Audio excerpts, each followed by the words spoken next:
storyteller Ian Christie doing Chow Runner of Death.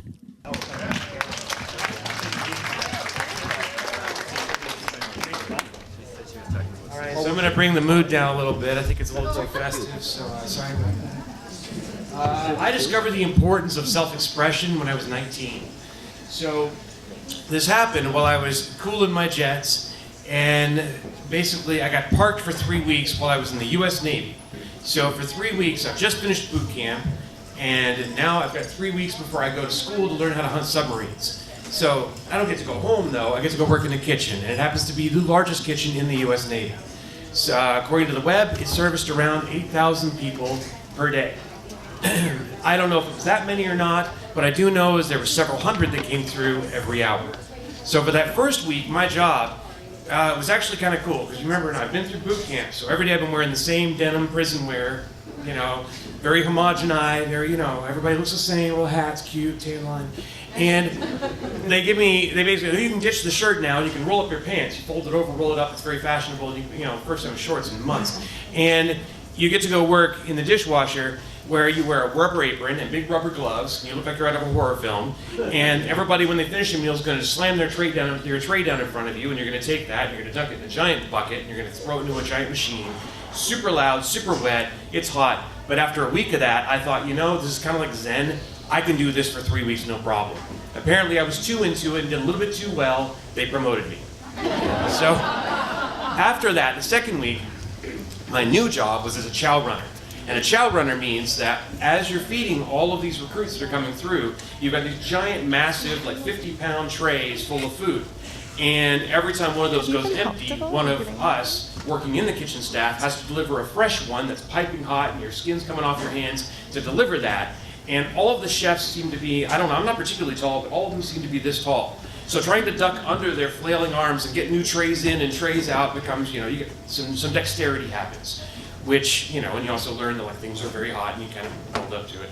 So after you finish a shift and after you've served all the recruits and they've come through, there's a different crew that cleans things up. So you basically get an hour and a half to kind of sit around your bum, which is frankly fantastic because you're exhausted and you're sweating and you're done. While you're doing this, you're wearing these paper hats. You take the paper hats off and you set them on a table and you write your name on it on the side. They're just white paper, right? And I noticed that a few people would like a flower or they would flourish or whatever, but I'm like, you know, I know how to draw. I'm going to start adding skulls, and we'll see if anybody complains. And what happened over the next couple of weeks is that no one complained. And I thought, well, how far can I push this? So I started adding more characters and fancier text and bigger pictures. And so after about a week, the whole side of my hat's just completely littered with artwork. It's like a graffiti wall. But I'm still in uniform. I'm still in the Navy.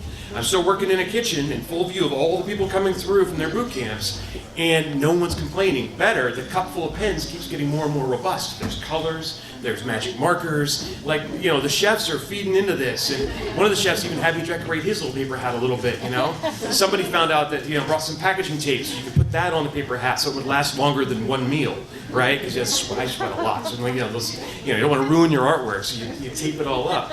So now this hat will last, right? So that last week, I wore the same hat the whole time, right? The last drawing I did was the Chow Runner of Death. Now, the reason that I want to call this out is that, remember, I'm in the Navy, and, you know, I'm just like, suddenly I have an identity, like I'm drawing other kids' hats, I'm doing other stuff, because I'm doing artwork on my hat. My lid is now my signature. People know who I am. I'm standing out. I'm a precious flower. And this is huge, right? So at the end of that, what's kind of neat about that to me, and in retrospect, and why I wanted to tell the story is because, you know, I'm drawing ink drawings on flat paper, and 10 years later, I was doing digital art on flat polygonal planes, and that became my career in video games. That's it. Thanks.